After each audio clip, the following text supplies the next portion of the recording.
국민연금의 고민. 국민연금이 노후의 든든한 버팀목이 되려면 단순히 가입자 수만 늘리는 형식적 대책에서 벗어나 가입자들이 실제로 보험료를 납부하는 기간인 실질 기여 이력을 늘려야 한다는 지적이 나왔어요.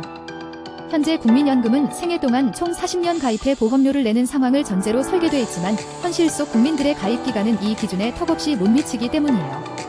18일 국민연금연구원 김혜진 연구위원의 다층 노후 소득보장체계 재구조화를 고려한 국민연금의 향후 개혁 과제 보고서에 따르면 현실의 노동시장 진입 시기와 불안정한 초기 경력 구조로 인해 생애 전반에 걸쳐 충분한 연금 가입 기간을 확보하기 어려운 여건이에요.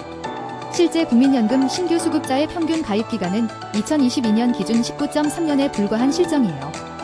미래인 2070년이 돼도 이 기간은 27.6년에 그칠 것으로 전망돼 제도 설계상의 전제인 40년과 큰 간극을 보인다. 알바와 플랫폼 노동자도 당당한 가입자로 보고서는 연금의 노후 소득보장 기능이 실제 보험료 납부와 가입 기간에 의해 좌우되는 만큼 후속 개혁에서는 실질적인 기여 이력을 쌓을 수 있게 돕는 적용체계 개편이 시급하다고 짚었어요.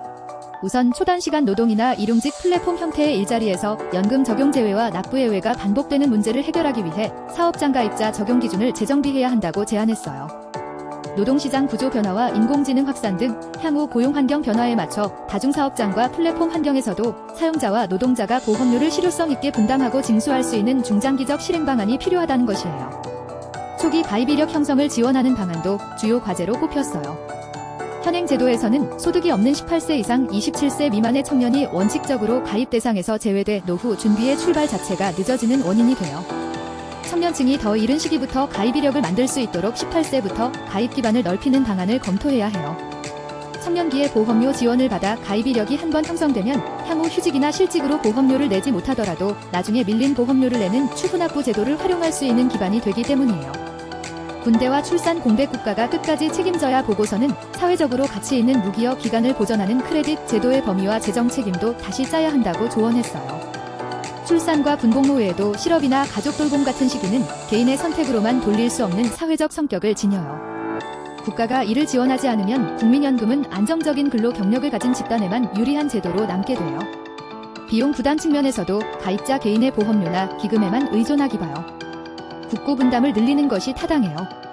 일례로 2025년 개혁에서 출산 크레딧을 첫째 자녀부터 인정하고 상한을 폐지하는 개선이 이뤄졌으나 이에 상응하는 국고 부담 확대는 반영되지 않았어요. 아울러 혜택을 나중에 주는 사후 인정 방식에서 미리 돕는 사전 지원 방식으로의 전환도 과제로 제시됐어요. 60세 퇴직과 65세 연금 사이 마의 5년 공백 가입을 마치는 연령과 연금을 받기 시작하는 연령 사이의 공백을 줄이는 것도 시급해요. 연금 수급 개시 연령은 단계적으로 상향되고 있으나 가입 상한 연령은 고정돼 있어 제도적 공백 기간이 구조화된 상태요. 자발적으로 신청해 가입을 이어가는 임의 계속 가입 제도가 있지만 정보 접근성이 부족한 중장년, 여성이나 저소득층에게는 진입 장벽이 돼요.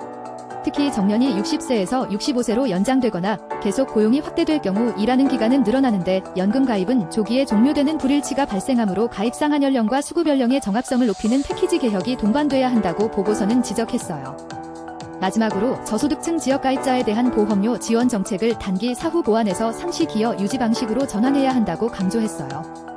3차 개혁을 통해 저소득 지역 가입자까지 지원이 확대된 점은 긍정적이나 기준소득월액 기준이 지나치게 낮게 설정되면 프리랜서나 영세 자영업자처럼 소득 변동이 큰 취약계층이 실제 지원을 받지 못하고 사각지대에 남게 돼요. 소득 신고 과정에서의 왜곡 가능성과 평균 소득월액과의 관계 등을 종합적으로 고려해 형평성 있는 지원 방식을 찾아야 한다고 보고서는 덧붙였어요. 보고서는 2025년 3차 국민연금 개혁이 재정 지속 가능성과 급여 적정성 논의를 진전시켰으나 기초연금 및 퇴직연금 재조정 논의가 병행되는 상황에서는 국민연금의 소득비례 기능을 보완할 정교한 기반이 필수적이라고 평가했어요. 향후 개혁에서는 단순히 수치를 조정하는 노수 개혁을 넘어 기여 기반 확충과 기여 공백 보전, 저소득층 수급권 확보 등을 균형 있게 검토해야 한다고 제언했어요.